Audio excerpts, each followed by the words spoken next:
Percy Sledge stood at the microphone in a small recording studio in Sheffield, Alabama in the winter of 1966, and began singing words he had not written down. The musicians behind him had not heard the song before.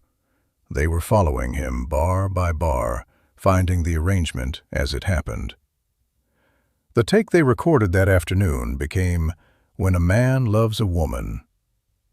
Percy Sledge had been working as a hospital orderly 3 months before it was released. The woman who had inspired it was already gone. Vivienne was 28 years old in the winter of 1966 and had been a registered nurse at Colbert County Hospital in Layton, Alabama for 4 years. She worked the morning shift in the medical ward, the long corridor of rooms that required the specific patience of nursing, the daily work of attention that does not produce dramatic outcomes, but produces the outcomes that matter, which is people getting better slowly and going home. Percy Sledge had been a nurse's aide in the same ward for nearly 3 years. She knew him the way you know the people you work alongside in close quarters, knew his habits and his schedule, and the way he moved through a room, and the specific fact that he hummed while he worked. Not loudly, not as a performance. He hummed the way some people think, as a continuous, low-level output of whatever was happening internally, the music always present just below the surface of the work. Percy Sledge was born on November 25, 1940, in Layton, Alabama, a small town in the Tennessee Valley in the cotton country of northwestern Alabama. He was one of 8 children. He picked cotton as a child, the way the children of the rural South picked cotton, not occasionally, but as the labor the economy required of the people it did not consider for other labor. He sang in the church. He sang in the fields. He sang because singing was the thing available to him that cost nothing and gave something back, which is why people who sing in churches and in fields sing, because the economics of it are the only economics available that do not require you to give more than you receive.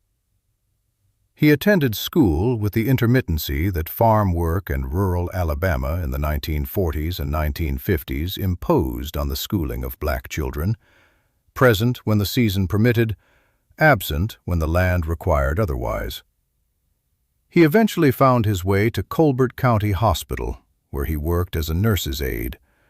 The job required the specific combination of physical endurance and human patience that the care of sick people demands. He was good at it. He was attentive in the way that is not universal among people who do the work. The kind of person who remembered which patient had a daughter in Tuscaloosa and asked about her the next morning. Vivienne noticed this. It was particular to him, not general to the position.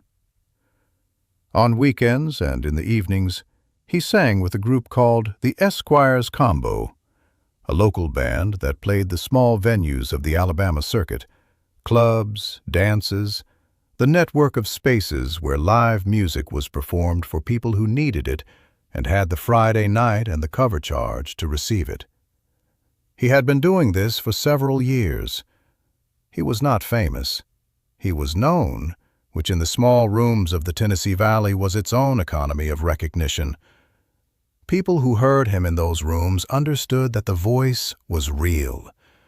The rooms were not yet the right size for what the voice was capable of producing. The woman whose departure made the song is not named in the record the way other things are. What is part of the record is that she left. She had been with Percy for long enough that when she was gone, the absence had the weight and the specific quality of something the daily routine of the hospital ward and the weekend band and the regular motion of life could not metabolize. He carried it. He worked with it. He hummed with it in the corridors of Colbert County Hospital, in the frequency of someone who has something inside them that has not yet found its way out. At a performance with the Esquires Combo, at a venue in the Muscle Shoals area, something happened that the members of the band had not prepared for. Percy was between songs. He stood at the microphone. He began to sing, not the next song on the set list, but something that came out of him in that moment without having been assembled in advance. The words were about a man who gives up everything for a woman who does not treat him well and does not stop loving her anyway. The keyboard player picked up the chord. The bass fell in underneath. They did not know where the song was going. They followed it to where it went. The people in the room understood that what Percy had done was not a performance in the conventional sense.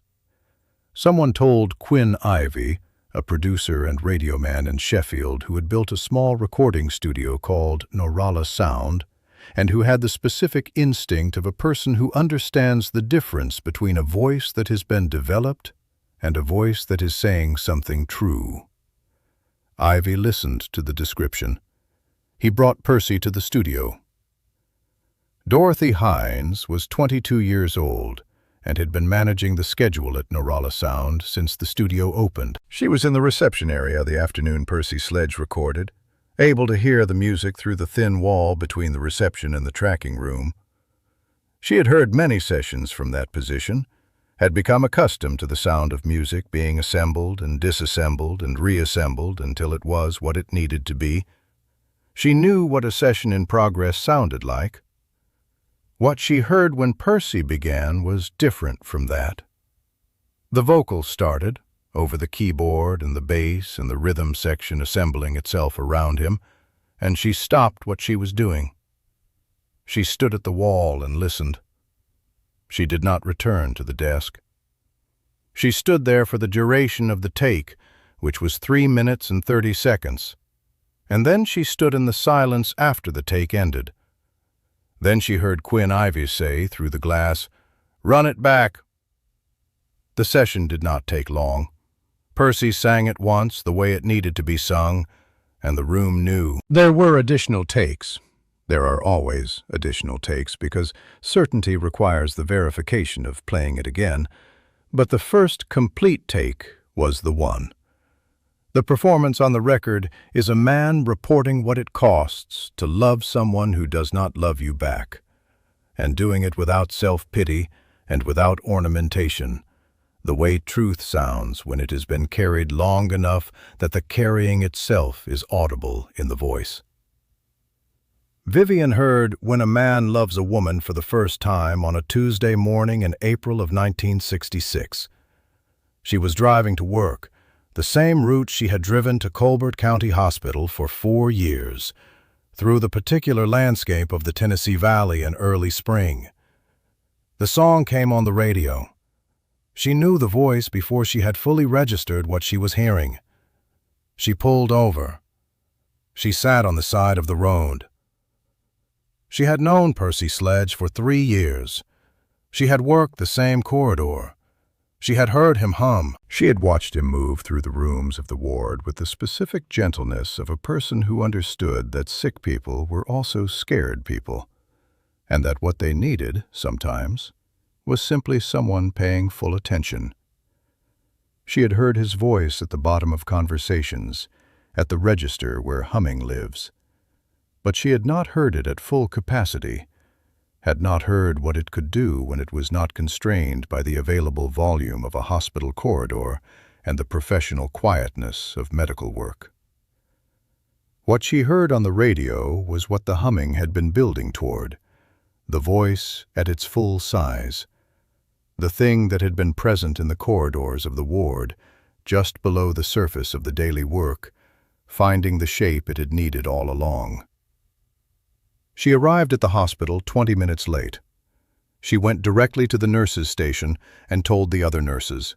She said, "Percy Sledge is on the radio." The ones who had worked with him went quiet. One of them had a transistor radio at her station and found the station. They stood around it and listened. One of the nurses cried. Vivienne did not cry. She stood still and listened to the end of the song and then said nothing for a while. When a Man Loves a Woman reached #1 on both the pop and the rhythm and blues charts in May of 1966. It was among the first #1 records to emerge from the Muscle Shoals recording scene, the first demonstration, at that scale, of what the studios and musicians of northwestern Alabama were capable of producing. It established Southern soul as something distinct from the Detroit and Chicago sounds, raw, more direct, built around the specific willingness to put the most human thing at the center without dressing it up. The song entered the culture in the way that certain recordings enter the culture, not by being inescapable for a season, but by becoming part of the permanent fabric. The song that gets played at a wedding and a funeral, and in the car on a Tuesday morning when someone needs to hear something that is entirely true. Percy Sledge returned to performing and recording. He never fully replicated the commercial scale of When a Man Loves a Woman, which is the fate of many people who have made the definitive version of the thing they were put on earth to make. He performed for the rest of his life. Clubs and touring packages and the small rooms that assembled the music of earlier decades for people who had grown up with it. He was inducted into the Rock and Roll Hall of Fame in 2005. He died on April 14, 2015, in Baton Rouge, Louisiana. He was 74 years old. Vivienne retired from nursing in 1998 after 36 years at Colbert County Hospital. She kept a copy of the original single in her desk drawer for most of those years. Not a reissue, not a compilation, the original 7-inch pressing. When people asked her about it, she told them about the orderly who hummed in the corridors, who had something inside him that the corridor was not large enough for, who found the room and the moment where it came out.